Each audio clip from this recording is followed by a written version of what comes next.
What exactly are we looking into when we use the word international education? So when we talk about international education, we are looking at the kind of education that is provided all over the world.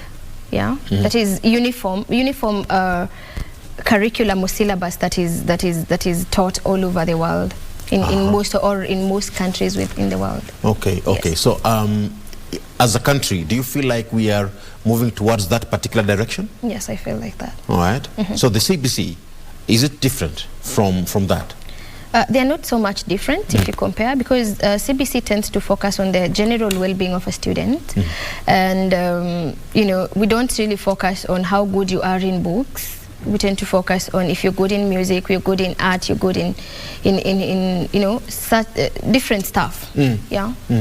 So that is what CBC focuses on, and that is also what the international education focuses on, because if you look at the curriculum, the kind of subjects that are offered, you have an option of picking art, you have an option of picking music, and you know, playing different instruments and such stuff. So I think they are well correlated. There are similarities. Yeah, there are similarities in the two curriculums. So this conversation of saying no to the CBC is actually downgrading the education system in the country?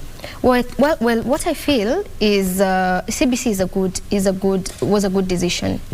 The problem is it was not very well implemented. They did it so fast.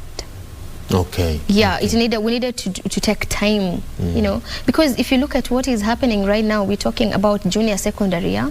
And these schools don't even have classes. These kids, they finished grade 6 and they do that exam, and they have nowhere else to go, because where will you take them? You cannot say you're taking them to a secondary school which actually doesn't even have enough classes for the students they're having.